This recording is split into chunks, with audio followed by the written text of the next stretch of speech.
Welcome to the MMA Roadshow, episode number 399. My name is John Morgan. Cold Coffee is not with me right now. Or technically, I guess I'm not really with him right now. This wild, crazy November that I have going on continues this week as well. And I am coming to you right now from Las Vegas, although I will be leaving for Tunica, Mississippi, bright and early tomorrow morning for CFFC 115.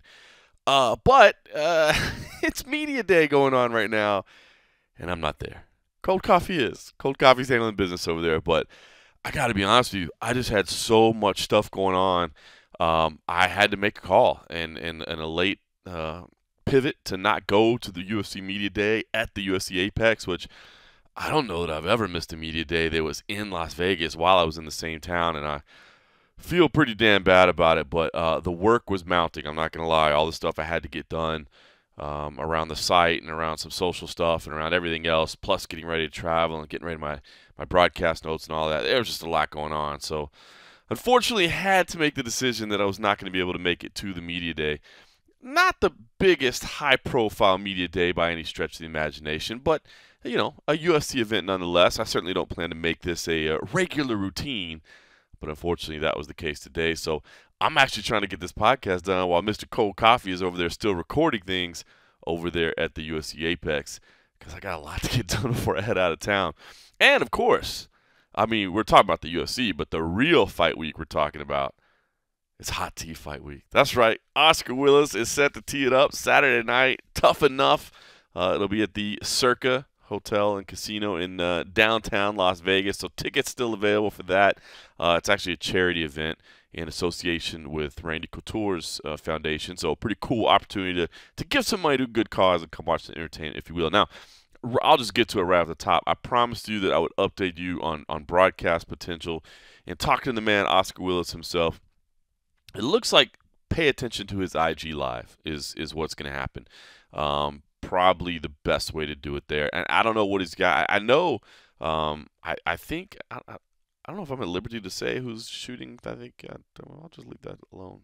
Sometimes I never know if I'm supposed to say that. Anyway, I know he's got a videographer helping him out a little bit. Now, I don't know if that videographer is going to help him out and actually, turn it, like broadcast it live as well. And I don't think he's planning like any kind of massive documentary or anything, but I think he just, hey, it's a hell of an experience, and I think he wants some nice professional footage that he owns that he can do stuff with if he wants to. And I'm sure if they, if it goes his way, as he mentioned, maybe they'll put it on the Mag Live. If it doesn't, maybe it'll just stay in the cutting room floor and be a memory for him. But he will be fighting under the Tough Enough banner this Saturday. I will be on the call as well, but unfortunately, not a live broadcast. It's not a UFC Fight Pass broadcast.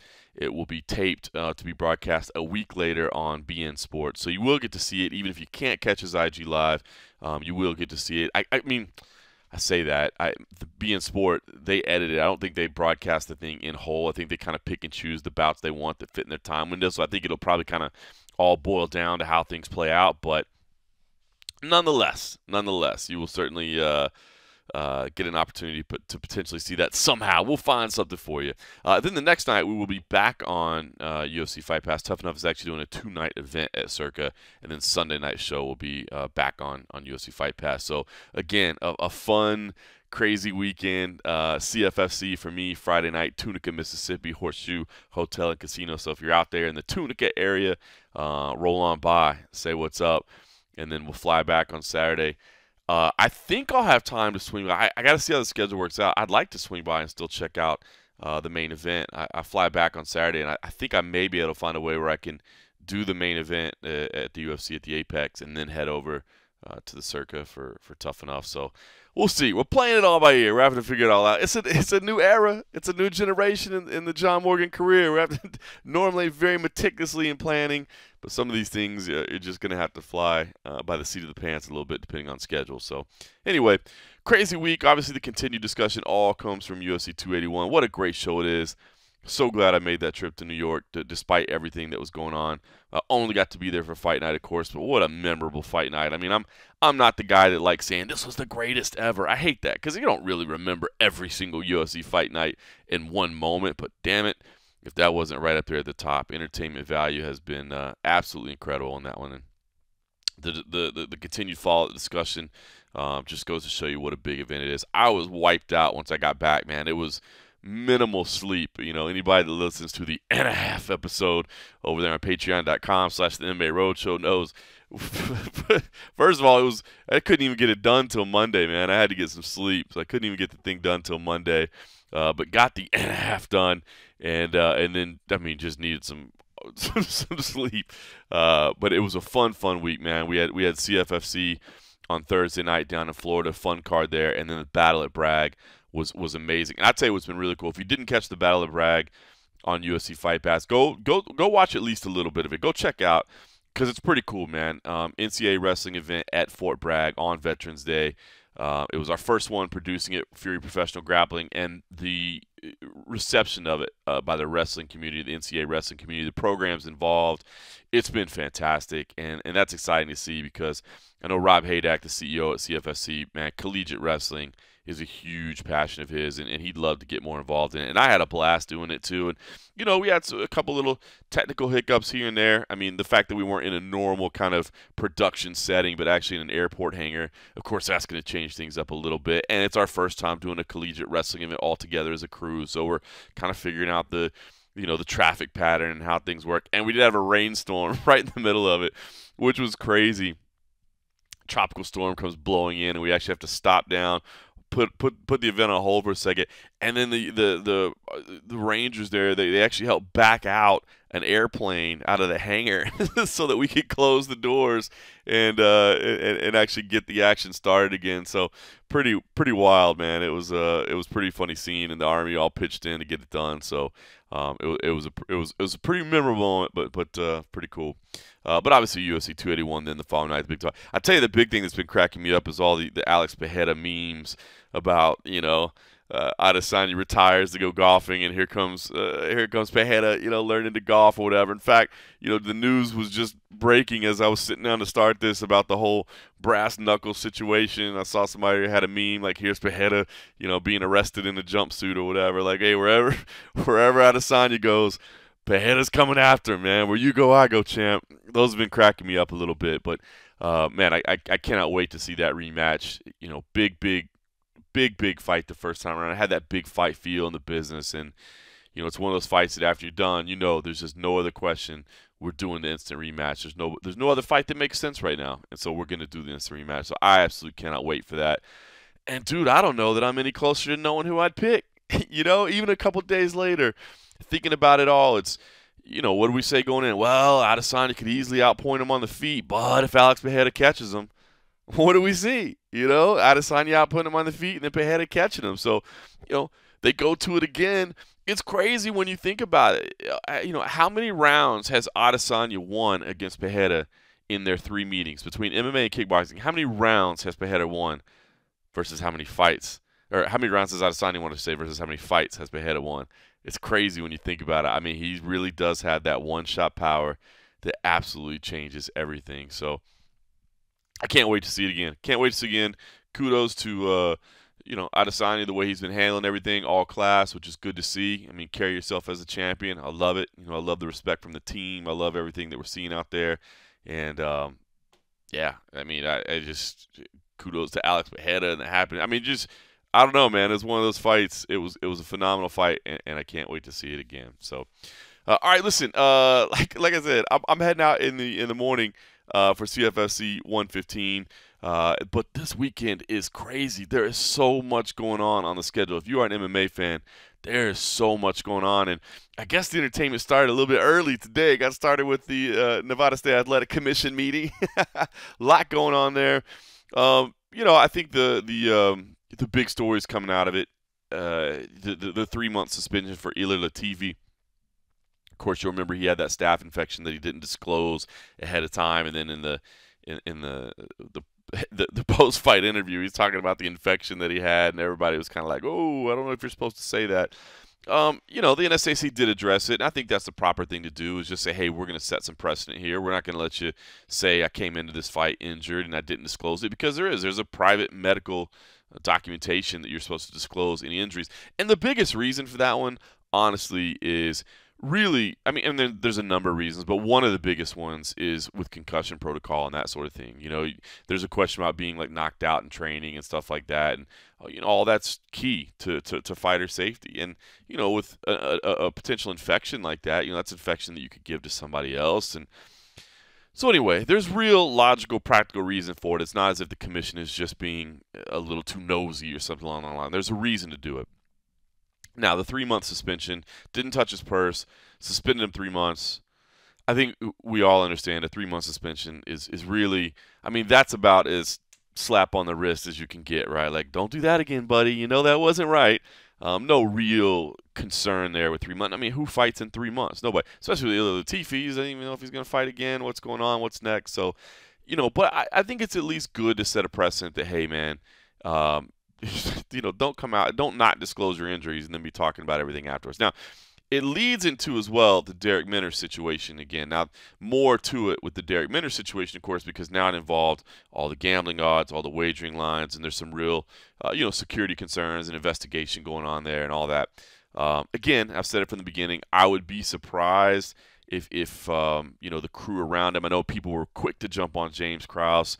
I don't know, man. I just don't necessarily see, James Krause being the guy that was out there going, hey, let's hammer the line against my guy. It just doesn't seem like him as a person. But, certainly some information got out somehow, somewhere. And, the investigation will hopefully find that. But now, again, you have a real practical reason as well with, what happened here. Why did you not disclose anything like that? But the NSAC did not address that today. They're going to address that at a future meeting. So all that investigation, I think they're going to wait to get the results of the investigation at that point as well. They want to know more about what's going on. That's a little bit different than a staph infection. Going in with a severe leg injury, and then not only that, but one that has led people around you to hammer the not one.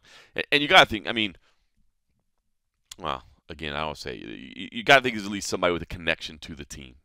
Somehow that information got out. So, we'll see how that all plays out. And then, of course, the other big point of discussion at the NSAC meeting was the approval of the Power Slap League rules, which has been all the rage in terms of debate as of late. I've said it, and I'll say it again. I don't have as much problem as it seems like a lot of people do with this Power Slap League. I saw the event. I was, to be honest with you, quite entertained by it. I'm glad the fact that these guys are actually going to get tested. You're going to get a battery of tests that's on par with what guys have to do to step in and fight in the UFC. So you're talking about really the highest level of testing available. And so with that involved, I don't have a problem with it. And I get it. I've seen the arguments. Well, but at least you can defend yourself and some of these other things. But I watch some of the brutal knockouts that we have in MMA, and I just don't understand how we can cheer them all as a community and be like, wow, man, what a devastating knockout. That was amazing. But then, power slap. Oh, I can't stand by that. I mean, we're just giving people concussions at that point. I just don't understand it. Like, if you're a person that says to me, I do not like combat sports, man, I just don't think, people should be putting their health and safety on the line for the point of sport. If that's where you stand, I can't argue with that. That's your opinion. You know what I mean? That really is truly your opinion. I get it. But if you're okay with some forms of combat sport, I don't really understand, how you can be against other. And I have heard, well, there's no defense in that. And I get it. But it's also not a closed fist. It's also not a shin. It's also not a knee. It's also not an elbow.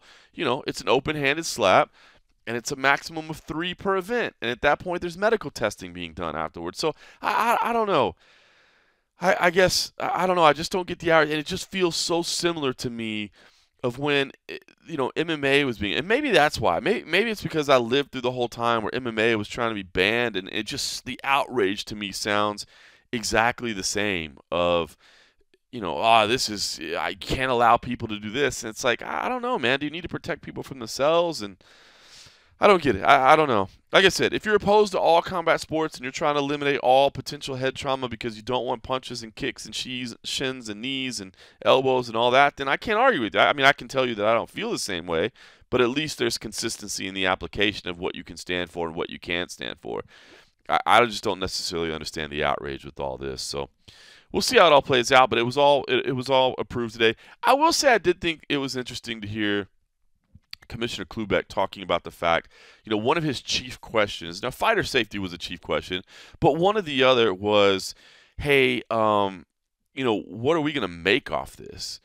And I get it. Now, the costs of regulating have to be paid for. And I don't disagree that maybe there's a profit involved as well. I don't know. It felt weird to me. It just said, look, we're a business. The commission is a business that's working for the state. And so whatever we're involved in, we got to have cost plus. And that was just a really open discussion. And I get it. I mean, the commission doesn't operate for free by any stretch. It's under a government budget, but there's costs involved. So I think the costs absolutely should have to be covered. It's like, hey, we shouldn't have to regulate an event at the cost of our taxpayers, the general taxpayer. No, the body that wants us to come regulate this event, you should be covering all the costs involved. But I don't know. It struck me a little weird to sit there and say, and you need to make sure that we're making some profit on our end as well. I don't know. I mean, I guess it's just an interesting part to me. I mean, the profit, of course, goes to the state, goes to the fund, and I get it. We're a business operating with the government, but I just thought that question, it struck me as odd. It just struck me as that was a chief concern. Fighter safety, yes, chief concern, but also, what profit are we going to make here? I don't know. I didn't necessarily love that part of it, but again, I don't have the issue with the power slap the way a lot of people do. So, like I said, I was kind of entertained by the event that I saw, and we'll see how it all plays out moving forward. Now, all right, listen. Talked about a crazy week of stuff going on, and I'm talking about a ton of it, right? I mean, you've got one championship doing a pair of events. You got the UFC, you got Bellator, you got, of course, for us, CFFC, and there's a number of events on UFC Fight Pass this week. We're not even by close. I mean, we're the one you want to watch, of course, CFFC, but there's a ton of events on UFC Fight Pass this week as well.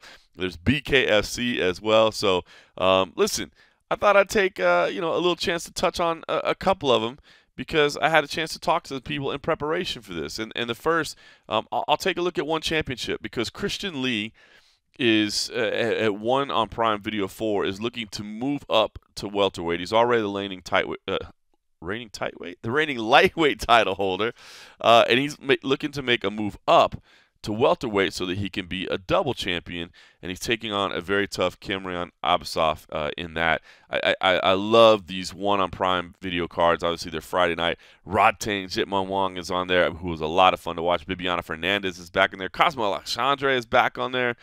The submission grappling match with Danielle Kelly against a Sambo Master as well. So I love those one on Prime Video events. I will have to watch that one in replay, of course, because I'll be on air with CFFC. But, man, they archive right away on Prime Video, and then you can go back and watch it. So had a chance to talk to Christian Lee, a kid that is still in his early 20s, has fought his entire career underneath the ONE SC banner, and who I think is just part of an incredibly talented family, an incredibly well-spoken family. I mean, this martial arts family is just something special. So if you haven't had a chance to hear from Christian Lee before, here's my conversation with him previewing ONE on Prime Video 4. All right, it is ONE champ Christian Lee. Christian, it's good to see you. You got your belt back in the last time out in October. A great win over Okra Yoon there. Talk to me about that one, man. Just your performance there and kind of the meaning of gaining that championship back. Thank you. Yeah, that last fight was it was a very important one for me, and it definitely felt good winning the rematch and also claiming my belt back again. For me, the first fight, I was really, I was unhappy about the way that it ended. It went to the judges. I was very vocal about it. I thought that I did enough to get the job done.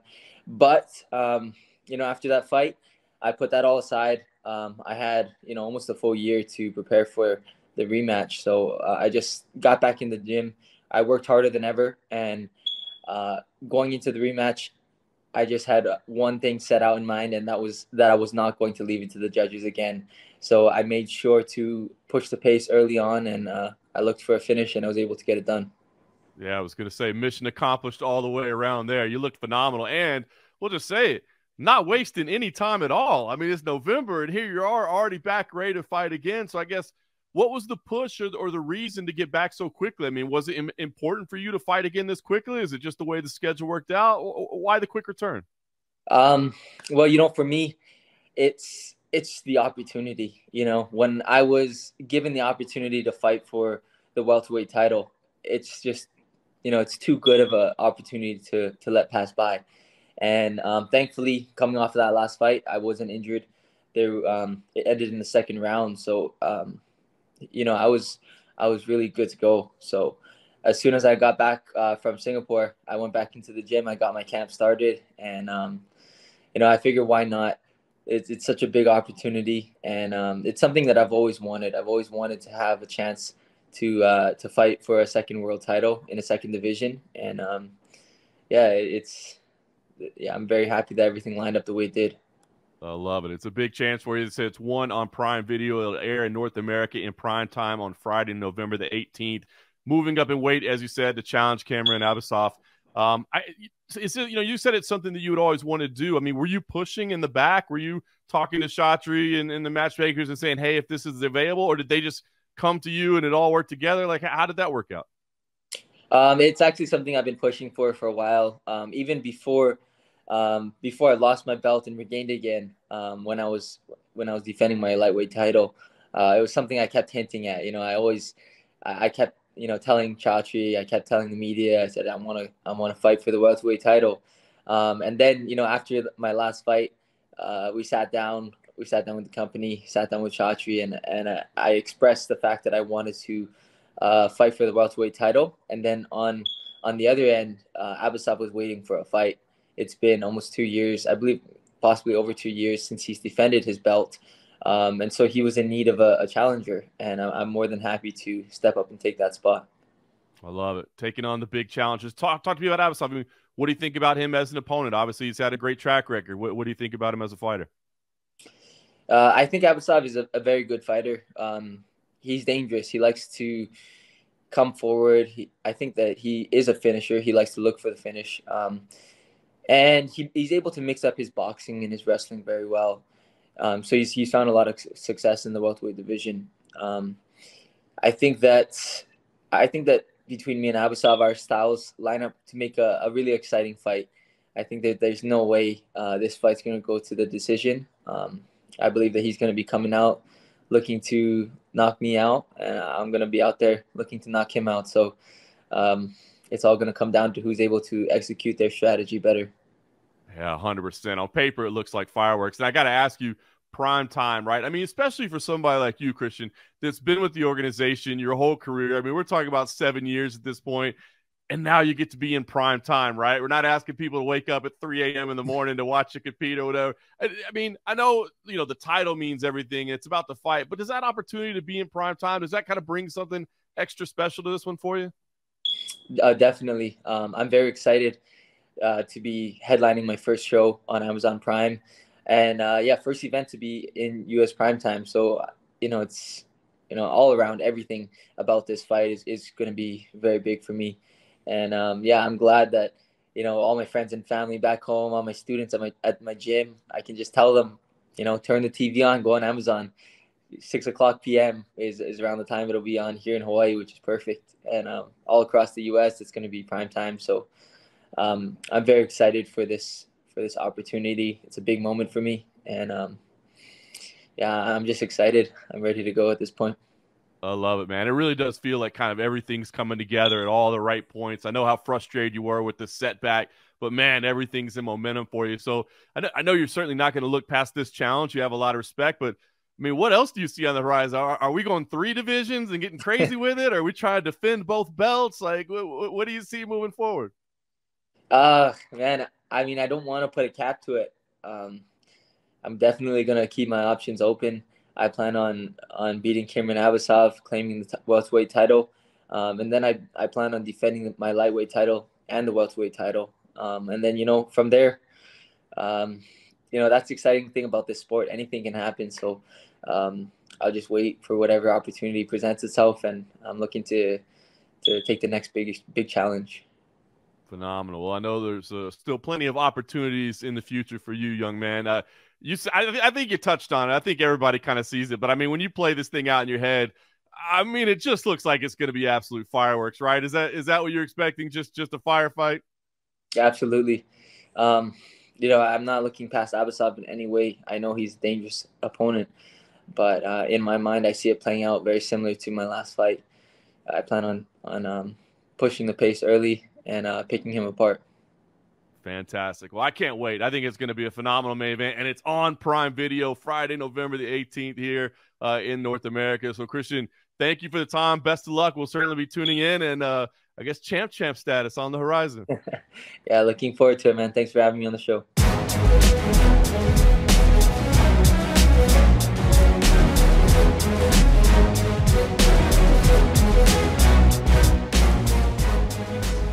I just love talking to that family, man. They're like all obviously very dedicated, incredible martial artists, but all just like so buttoned up and awesome speakers, man. I really, especially for all being so young, man. It's crazy, but big things there. So that's the headliner at one on Prime Video 4, as I said.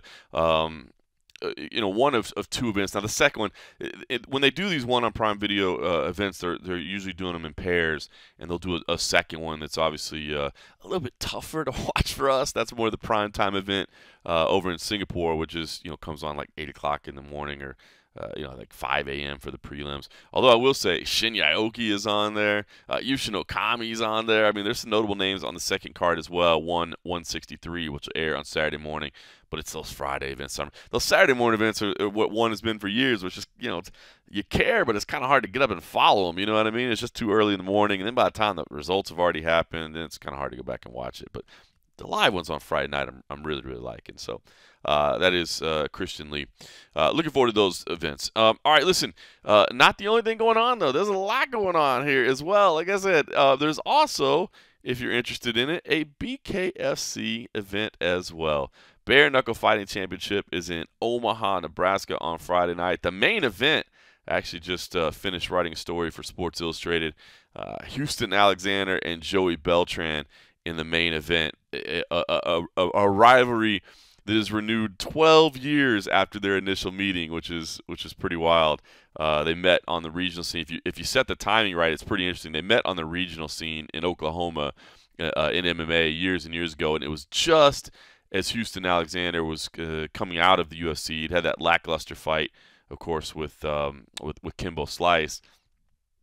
Meanwhile, Joey Beltran was actually kind of on his way up at the time and actually punched his ticket to the UFC with that win. So that's the main event, and I did do a couple interviews with those guys as well. Those are on the YouTube channel as well, the Underground YouTube channel. But there's also a story at Sports Illustrated previewing the headliner. But there was another interview that I wanted you guys to hear even more, and it is Kevin Croom.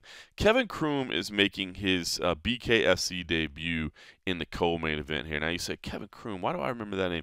Crash. Kevin Croom, kind of the veteran, came into the UFC and had kind of a rough go at it, to say the least, man. Came in, got choked out by Roosevelt Roberts in his short notice debut, then had fights. I mean, this is a damn murderer's row that he faced in there. Alex Caceres, Brian Kelleher, and Alatanghe Lee. 4 fights and done, and this is a guy that at the time had like 33 fights coming into the UFC, right? Had been fighting professionally since 2009 before he made it to the UFC in 2020. So over a decade in the sport before he makes it to the highest level. The next thing you know, he's 4 fights in and he's done, And that's hard. You know what I mean? That's hard, especially in this business, man. You got this idea of wanting to get to that level, and you get there and it doesn't go your way, and it's over before you know it, and that's what happened here.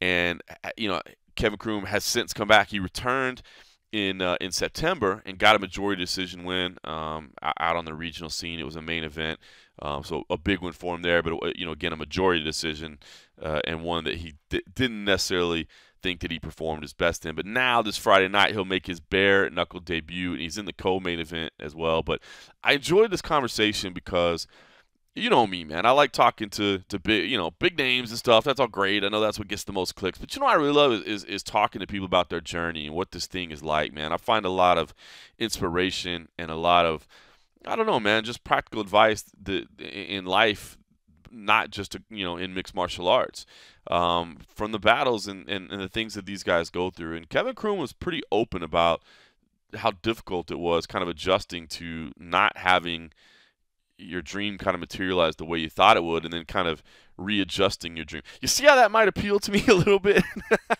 How having to readjust your plan and things not necessarily stay in the way that you thought they would be forever. Yeah. So things like this kind of appeal to me, and I appreciated Kevin Croom's honesty and the fact that he says, look, I don't know about this BKFC thing, but I'm a little bit out there. I'm a little bit wild and crazy, and this is a little bit out there. It's a little bit on the fringe. Maybe this is just a spot for me. So we'll see what happens when he makes his debut in the co-main event. Again, BKFC, the app's just $4.99 a month, so you do have to pay for it. It's not free, but it's $4.99 a month, and you get all their cards. I mean, I think they're still trying to do like 1 or 2 pay-per-views a year where you have to buy extra when they really stack it up for the Knuckle Mania or what have you. But for the most part, I got to be honest with you, man. I think their product's pretty dang good, man. The production level's high, the action's fast, and for $4.99 a month, it's not bad. It's not bad. I'm paying for enough streaming services now, man. I guess I've gotten used to the point now where I'm just having to pay monthly subscriptions to everything. I am no longer paying the high price of cable. I'm now paying the price for a whole bunch of low price subscription things that now equal more than my cable bill ever did, I'm pretty sure of, but that's a discussion for a whole nother situation. Here is Kevin Croom. Hopefully you respect kind of the honesty and everything you'll hear from him. Well, it is Crash Kevin Croom, and getting used to, I guess, life outside of the UFC. I'm not sure many people had much tougher runs than what you had in the UFC. I mean, they kind of threw you to the wolves there. So I guess as you look back on it, man, what do you think about your time in the UFC? I mean, shit, I did it. yeah, man. I mean, it was a rough one, but I mean, that's life. You know what I mean? Like, fucking throw me to the wolves. I don't know, man. I don't really have too much to say about it. This is life. I chose like the toughest life around, you know what I mean? And I fucking jumped and fallen on my face too many times to count, and I just keep getting back up, so that's just what it is, I know everybody's kind of chasing that dream to get there, and then when it doesn't necessarily go exactly how you envisioned it, I mean, is it difficult in the days after to realize, like, hey, we've got to make new goals, we've got to change direction here? Or do you immediately go like, well, hell, I'm just a fighter and I'm going to keep fighting? Yeah, I mean, like, I don't know. I had a pretty iffy summer, you know what I mean? I don't know how much I left my couch this summer, it was, yeah, man. I mean, it's a whirlwind kind of, but I mean, yeah, man, it's life. Like I'm not going to stop doing what I love doing, so whatever. That's what matters. Well, you did get back into the winner's circle, which is great. In September, main event in Kansas City, got the hand raised. I guess, how important was that victory? I know you said afterwards wasn't exactly the way you wanted it to go, but just to get that win and to get that feel, I guess, how important was that? Yeah. Yeah, man, it was good for me. Like I said, man, like I have gone through a whole roller coaster of emotions like this summer. And to be honest, like I didn't have the drive to like get up and train. You know what I mean? Like, I was just going from making pretty decent money to making nothing, you know what I mean? And like, I didn't necessarily want to be at the gym, like, and I was there, but I wasn't there, you know what I mean? So, it was really kind of cool for me to like get in. I ended up having a pretty tough fight. And I grinded it out. I got the W. And because of that, I'm like, hey man, this is what happens when you're not really living the life, and it kind of gave me the motivation, to really get back in there and turn it up. Cause man, I just didn't have it. Like I didn't have it, man. It sucked. And, I still got the dub. I got it all back. And so it's like, I mean, it was kind of the best case scenario, really.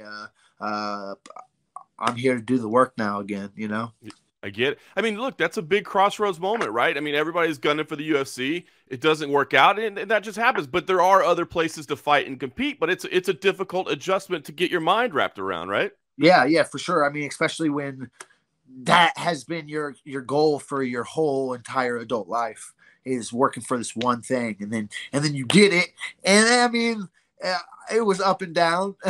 You know, it, like you said, didn't go exactly the way I wanted it to. And so, yeah, you're kind of just like, fuck, what's next? What do I do? You know? And like I said, I spent a lot of this time on this couch, but we got through it, and here we are, baby.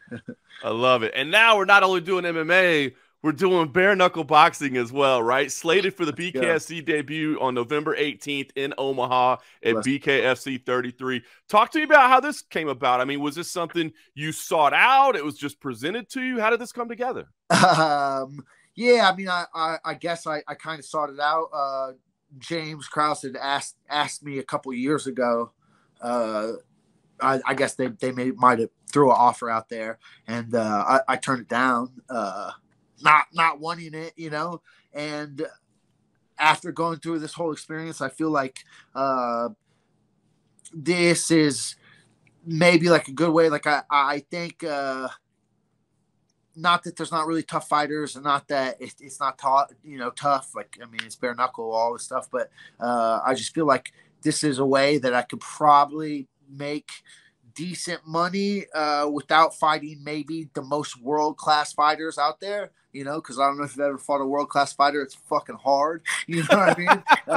It sucks sometimes. And I mean, yeah, I'm not like trying to diminish anybody that I could fight or anything like that. I just feel like it's a new thing, you know, like it hasn't been around that long. And I feel like I can kind of get in there and do well. And not only that, I kind of feel like their fans and everything is kind of like my whole vibe.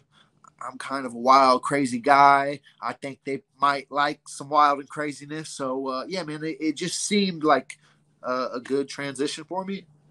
I love it. Well, listen, the thing that everybody's supposed to say is, I'll fight anybody, anywhere, anytime, right? That's the Bravo. But the reality is, what you really want is the easiest opponent for the most amount of money. That's the reality. Yeah, man. I mean, you can look at my record and know I've proven it. I will fight anybody, anywhere, anytime, 100%. And that's why I got the record I have. And that's why I've missed out on a lot of the money that I've missed out on. You know what I mean? That's just the truth. And I still don't give a fuck. I'll throw down with whatever. It doesn't matter. However, I'm probably on the back nine, let's be honest. And shit, man, I'm trying to build my bank up, you know? So yeah, that's it.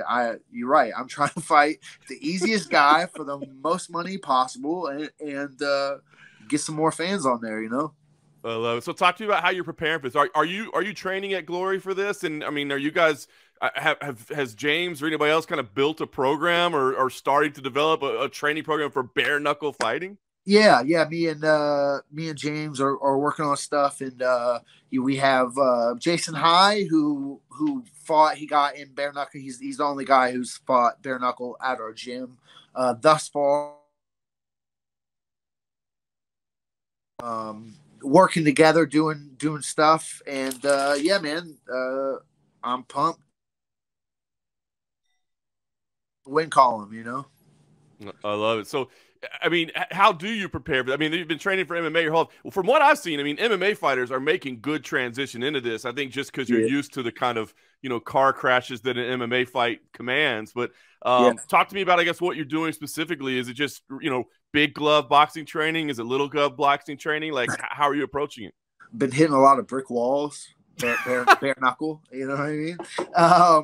No, yeah, man. I think bare knuckle kind of goes into my game already. I'm pretty good on the outside, and I'm really good on the inside. I'm a pretty good dirty boxer, good at the clinch, and I think that's kind of a big thing about this new sport, this kind of new thing where you can kind of, it's not boxing, it's not MMA, it's a marriage of the two that they allow, as long as you're throwing punches, they allow a lot of a lot of clinch work. And I mean, I've been clinching since I was like 15 years old, something like that, you know. So yeah, I think it fits into my skill sets already pretty well. And yeah, so we're trying it out. I look forward to it. Any Sean Wilson as an opponent? I mean, do you bother doing any research? I mean, this is all kind of new, but do you try to break the guy down, look at his MMA record? Like, what do you do? Luckily, James Krause fought him a bunch of years ago. So I didn't know that. Me and my coach are about to be Eskimo fighters. You know what I mean? You know, and yeah, man. So yeah, I got firsthand knowledge. Also, you know, got a few people out of Nebraska who know him pretty well. So yeah, I mean, I might have watched one of his. I think I watched him and James fight. Which I mean, yeah, it's MMA. Who knows, man? Like I'm just getting ready. I'm gonna be in shape, and we're gonna go out there and throw him. You know. I love it. Are you walking into this as kind of a one-off to see how if you like it, if you enjoy it, or are you thinking like, no, this is the start of a run with BKFC? Yeah, man. I mean, I believe it's probably a start of a run, you know, but you know, who knows? Yeah, like I said, man. I mean, I have a general feeling that they're gonna love me. I think the fans are gonna love me. I think I like fit in the whole culture of what they got going on, you know, like I'm a pretty wild dude. So like, I mean, yeah, I think it's going to be a really good fit for me. So I am excited to go out. And I mean, you know, I'll still fight MMA, whatever, man. I'm taking all challengers. Like I said, man, like my plan is to open up a Glory. I'm going to open up a Glory here at some point, you know, and so I'm just trying to build the bank, build the pocketbook, get some more accolades, and yeah, man, just build it up. I love it. I think you will be a great fit for BKFC, so I'm looking forward to this debut. I think you're going to fit right in, like you said, with the culture, with the fighting style. It's a little bit wild. It's a little bit out there on the edge, so I'm looking forward to it. But you said, I guess, last thing I'll ask you, I guess, you know, what can we expect moving forward? You know, this phase of your career, I guess you kind of touched on it, but is it really like, let's just get in as much as we can and start moving towards the, you know, the post-fighting days and getting the gym ready and getting set up for that? Yeah, man. I mean, definitely. My dog's down here. As if you see me moving my hand like that. That's what's going on, people. Just to be clear. Get out of here, man. Yeah, for sure, man. Like, I'm 35. You know, I mean, we all know this can't last forever. So yeah, like, I mean, I'm just gonna get in as much as I can while I still can. I mean, I love this. So like, I don't really know how I'm ever gonna be able to quit. You know, like this is what I do. But yeah, I am starting to trying to think about a transition. You know, to not necessarily fully fighting anymore. But man, yeah, man, I still got plenty left in me. So trying to build that bank account and let's go. I love it, man. Well, there's no doubt you'll put on a show. We look forward to it, Kevin. November 18th, it's in Omaha. It's BKFC 33, and we'll certainly be tuned in and wish you the best of luck there, my friend. Let's go, man. I appreciate you guys.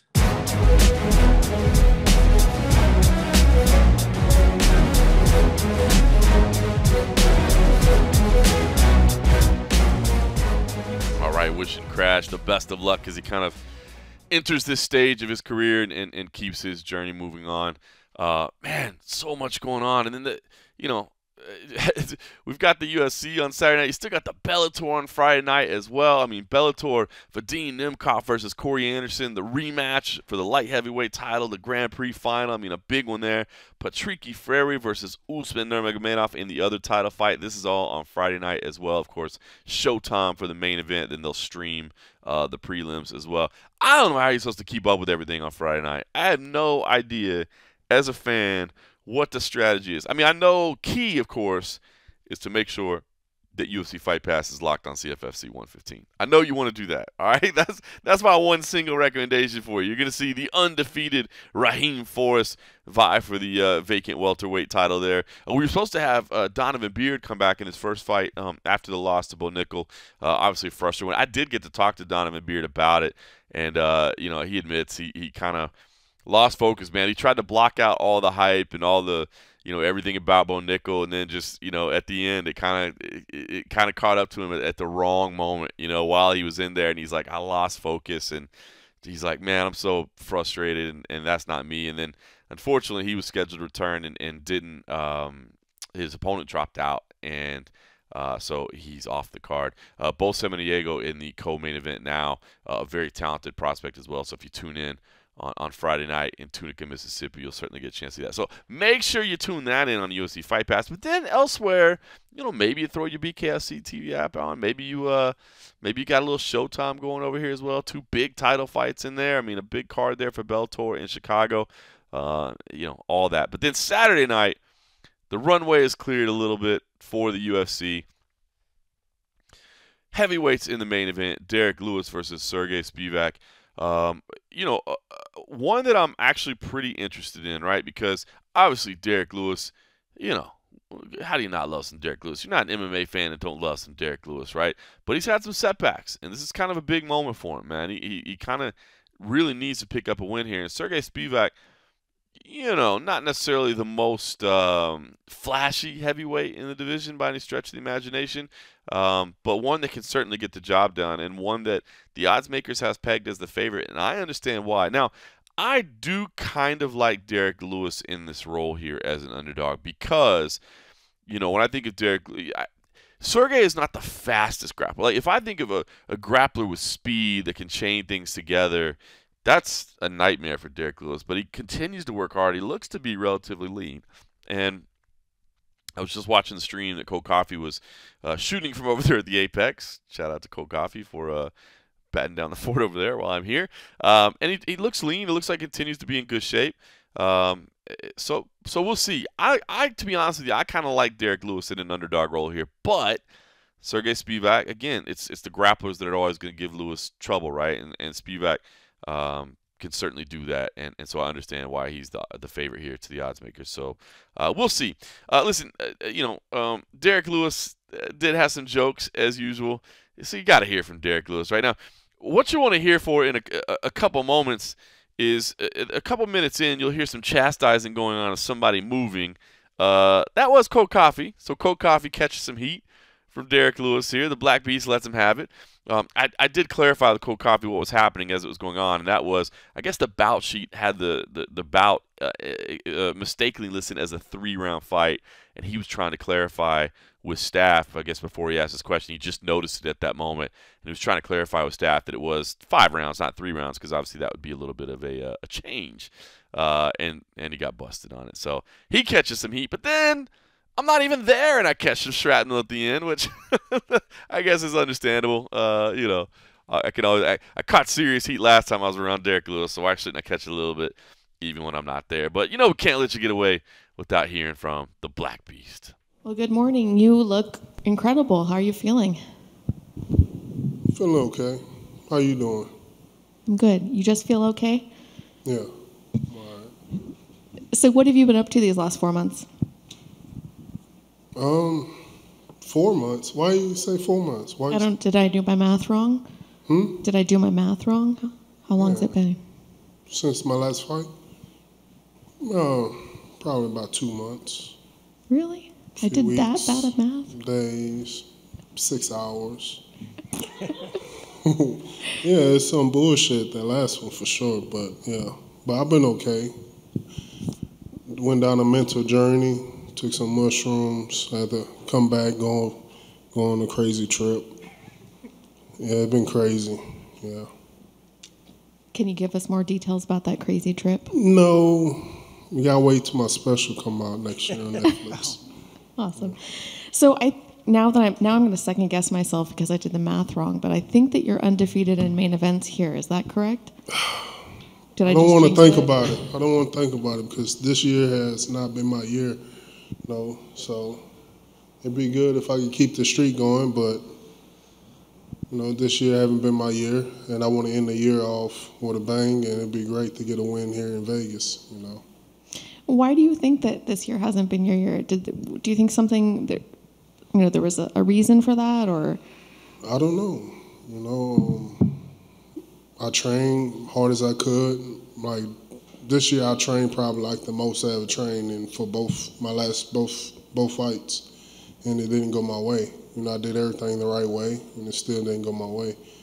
I don't know. I still even train even harder for this fight. And so we'll see how things go Saturday. I believe that I can get the job done, even in the later rounds. I'm looking forward to the 4th and the 5th round.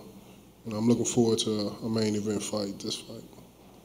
So do you kind of hope that it goes that long, that you can kind of show? Shit, I kind of hope it has a few seconds.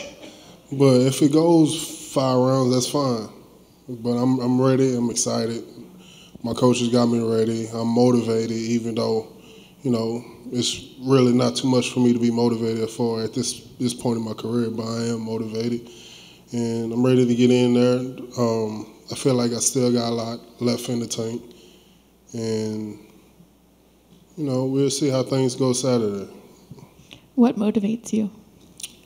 What motivates me, I guess you still say my family, just being a winner and all the people that really believe in me, you know, that want me to do good and stuff like that.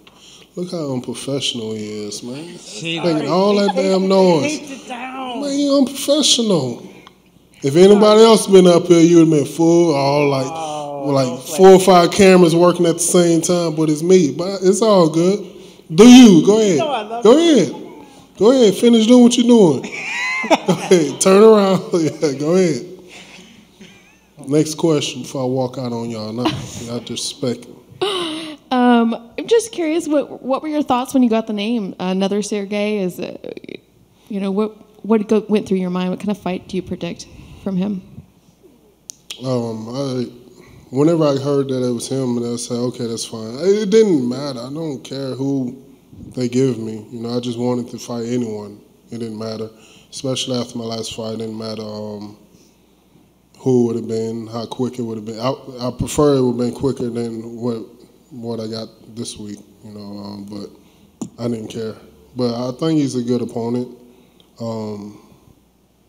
What I've been seeing on the highlights, he liked to wrestle a lot. So I like that. So because I like to wrestle too, but I never really showed that in my fight. So we'll see how it goes Saturday. Did something happen to your Instagram? I can't find it. Did you delete it? No, I didn't delete it. I've just been banned.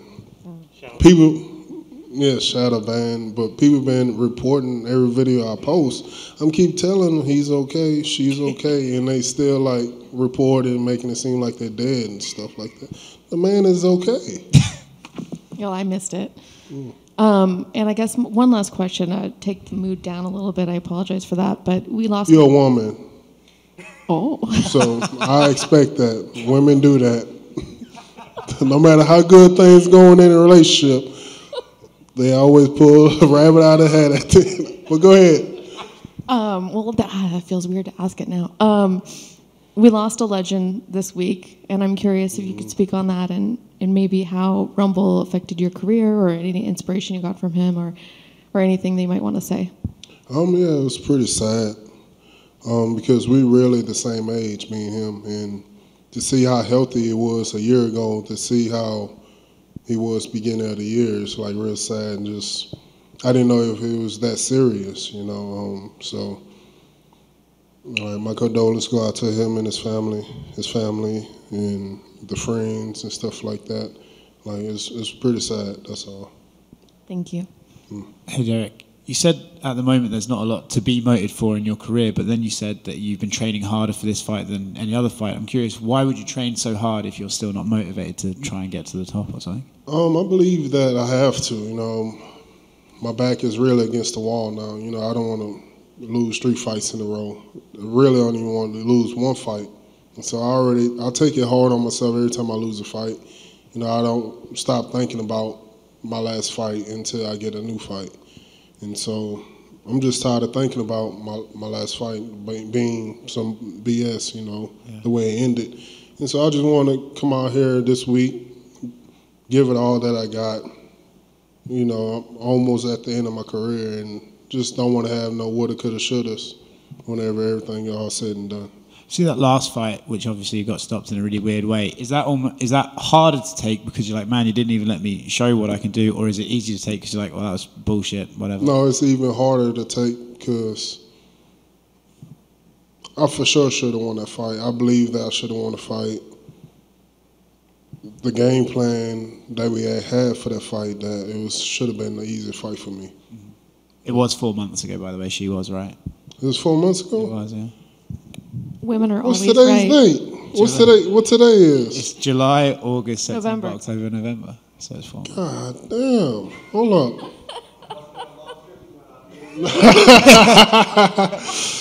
Man, damn. Motherfuckers in Colorado, man. All them damn good mushrooms. But, man, okay. I've never In 4 actually, months. My apologies. I've never actually taken mushrooms. Would you recommend them? No. Okay. No. That's probably a They good. give you headaches. That's what I heard. I don't. Yeah. I don't take mushrooms either, Okay. but they give you headaches. While you take too many of them. The only reason I'm asking you this is because you once mentioned him to us before. But what do you make of Elon Musk buying Twitter?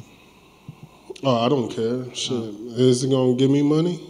Like, I don't know. He might not ban you like Instagram though, right? That's his whole thing. no, I don't. I've been hearing and seeing a lot of stuff that's been going on with all of that. People getting really using the free speech on that platform right now. And like, I don't care about that. But he's firing a lot of people. You know, he's cutting down a lot. Publicly. Sad. Yeah, it is sad. You know, are we still in a pandemic right now or what? What are we in? I don't know if we are anymore. I think. Oh. I think actually. Well, it's sad either way. Yeah. Thanks, Eric. Hey, Derek. What do you think of the first season of House of Dragons? It's been pretty good. I'm still on the 3rd episode. Because I watch it at night and I fall asleep. But it was kind of slow at the beginning, but like the 3rd episode is pretty good. Yeah. But not so much penises, so I'm glad, I'm happy about that so far. But I don't really like all that. The uncle knocking down his niece. I don't like all that, man. It's like cringy to me. Did you like the original Game of Thrones? Yeah, I love the original Game of Thrones. I love Jon Snow, of course. Everybody does. And the way that started off, it was just crazy to see that the father get his head cut off. And I thought he was like the main character. And that's one of the reasons why I fell in love with the show, because it was unpredictable. Yeah. What do you think of the last season? Everyone seems to either really like it or despise it. Yeah, I liked it, but it was just crazy that that's how the main character, the evil guy, had died. Come on, man. All the other stuff he been doing, you mean tell me that's how he gonna die? But yeah, it's all good. I like the show. It's good. You were once undefeated in Texas. What the hell happened? That's what I don't know, man. I think somebody out there doing voodoo on me. I don't know. Maybe it's the media. It's something in the air, man. Something in the air. Because this is like new people every time I'm doing interviews now. What's your name? Alex. You knew, right? You interviewed me before? Yeah. Oh, okay. I interviewed you when you knocked You me. didn't interview me before, right? You did? I think so. I mean, I've been in the room at least. But you never interviewed Maybe me. not. See, it's new. Yeah, you did. This guy knew. You from BET? Where you from? Where you from? No, I'm with Full Send. Who? Full Send. Oh, close enough. Yeah. Do you not remember last time you spoke to the media? You were like ripping John about his blue shirt and stuff like that. Yeah, that's why you're not here today. That's fine. I'm about to say fuck John too. Yeah, fuck it. Always voting against me now. But anyways, next question. Y'all good? One last one. You fought just about everybody in the top 15, man. Like, are you at the point where you're going to start rematching people, or are you going to fight these up and comers? Like, where's your mindset? It doesn't matter. That's fine if I fight newcomers, rematch or whatever. It doesn't matter. I don't care. Is there one person that you would like to get a rematch? Spivak. What's the last guy I fought? Sergey Pavlovich. Sergey. I would like to fight him. Or I would like to fight the winner out of Tavasa and Sergey. Yeah. Thanks, man. Yeah. Derek, very rarely do you ever have 2 losses in a row. You talked a little bit about the mentality side of things. Did that take a hit to your belief in yourself, or did doubt at any point start to enter, or is that the kind of thing that you just don't let that even enter into your head? No, I don't think it have no type of impact on me whatsoever, because I've been down and out before. And also, I look at those fights, and like the Tuvasa fight, I believe I was winning the fight. and stuff happens. And this last one, come on, man. Like, just like old Izzy was saying, we need to bring Maserati back, man. What's his name? Maserati? Maserati, the same guy. We need to bring that back, man. For real. What did you think about that Izzy fight? Did you watch that? Yeah, I watched it. I thought he was winning the fight. He was doing good. It's just hard. I'm pretty sure his game plan wasn't to the back straight up and against the cage. I'm sure that he didn't want to do that, but it's completely different whenever you step inside the octagon. You want to do the game plan, but sometimes it just goes straight out of the window. You know, we were talking to your opponent earlier today. You know, both you guys are heavy-handed throwers. Is this fight as simple as the first person that gets that good solid punch is going to win, or is it that you have to be prepared that you guys have taken the shots, you've taken the damage in training, that you have to expect to be in there till the end, whether it be 3 rounds, 5 rounds? For sure. You know, I learned the hard way. You know, I believe that even if you hit a guy a good shot, he might not go down, so you got to prepare yourself to go the distance. So that's what I've been doing. Yeah. And supposedly the Rock is in the building. If you could tell him anything about what you think about his shoes, what would you say about his shoes? Come on, man. You trying to start a fight already? I'd love to see you fight the Rock. Shoes is good. You know, I believe I should be a partner that should do a commercial with me. How would you pitch it? Say I'm the Rock. Pitch your idea. Be like, say, Jabroni, I need to be a spokesperson for your shoes. You know, I haven't had a chance to drink your tequila or whatever, but I heard it's amazing. So, you know, let me be a part of the team. If not, you already know the answer. Fuck you, then, motherfucker. Yeah. I love it. Best of luck on Saturday. Look forward to it. Thank you.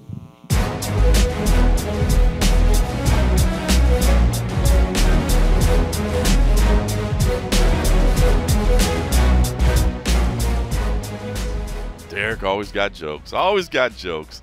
But listen, I do like this, you know, this attitude where he says, look, it's a weird balance with Derek Lewis, because I think it's such this mental balance of, if he thinks too much about stuff and puts too much pressure on himself and thinks too much about the moment, and this is not just Derek Lewis, this is a lot of athletes. If you make too much of the moment and put too much of it on yourself, you know, you lock up and it causes you to have a poor performance. But if you also don't really recognize the importance of everything, if you really don't, I don't know, if you don't seize the moment, if you don't, you know, give things their worth, then they're gone. And he says you don't want to have that coulda, woulda, shoulda, right? It's like you minimize these things, you downplay these things so that the pressure isn't too much on you. But then if they pass you by and you didn't really take that moment to know that, man, I recognize how important this was, I gave it my all, that matters too. You know what I mean? And I think, as he said, it's just this weird balance with him. And again, he's not the only guy like this. There's been a lot of guys like this through history where it's so weird because, you know, they'll tell you, when I relaxed and I didn't worry about it, that's when I was free and I fought. And, you know, but if you're like, you relax too much and you're not giving it 100% and you're not giving 100% mental focus. So it's an interesting place where Derek Lewis is at. And I kind of like it, where he's like, look, I'm not going to make too much out of it. However, I am going to work my ass off in training. And I don't want there to be any woulda, coulda, shoulda at the end of my mixed martial arts career, which I know is coming sooner rather than later. You know, and I don't know. We'll see what he can do. You know, I don't necessarily have championship aspirations for Derek Lewis. I just think there's some really, really difficult matchups for him. But you never know. I mean, if Ngannou's still holding the belt and he's able to get that matchup somehow and work his way into that, I mean, you know, I think obviously he's facing an entire different Francis Ngannou now. But what I'm saying is anybody that's going to go toe-to-toe, that's a 50-50. Because if Derek lands clean, you're going night-night, right? So, I don't know. If nothing else, you know he's going to be in some entertaining fights. So, hopefully I can make it over there. And my flights aren't delayed on the way back on Saturday. And I can make it over there for at least the main event and check that out on Saturday at the UFC Apex before I head over to the Circa for Tough Enough, Fight for Our Troops. And our man, Oscar Willis, getting his fight. I mean, I'm excited for it, man. I really am excited. Some other fun fights on the UFC card. Again, not the big names. This is what we expect, right? The big names are on the pay-per-views, the ones that you really care about, the ones that are huge. That's where they are, but some competitive matchups nonetheless. Kennedy Nzechukwu against Iwan Cutelaba could be a good one. Waldo Cortez Acosta looks like he could be a lot of fun against Chase Sherman. We'll see how that plays out. Andre Fiallo versus Muslim Salikov could be phenomenal. You got the return of Jack Della Maddalena that everybody seems to think is the surefire, can't miss prospect. Ricky Turcios is back on the card. So I think there'll be some fun fights. I'll be watching most of them from the plane with you, and hopefully everybody enjoys the show. Friday is going to be great. You might have to save some of your MMA watching for Friday. You know what I mean? For Saturday, because there's just so much of it. But, hey, man, I'd rather have too much than not enough, right? All right. So, anyway, listen, thank you for putting up with just my voice today. I apologize. Like I said, I had to make a real pivot on the schedule to get everything done before I head out of town. The combination of trips last week and this week has just kind of stacked everything up together. But I'm loving it, man. I'm loving it. Getting to do some more commentary, which I'm loving. Hopefully I can just add even more to the schedule next year as I kind of grow into this role. And yeah, man, I'm trying to add this to the collection, and I really, really enjoy doing it. So hopefully you guys enjoy it. Hopefully you guys enjoy, watching. Obviously working with CM Punk again last week was great, and I think he's in on the rest of the year schedule. Obviously, his schedule has cleared a little bit over at his other place of employment. So I think he's in with us the rest of the year. And, look, we got this one next week. We got CFFC 116 in Atlantic City, and we got another Fury Pro grappling event. Oh, man.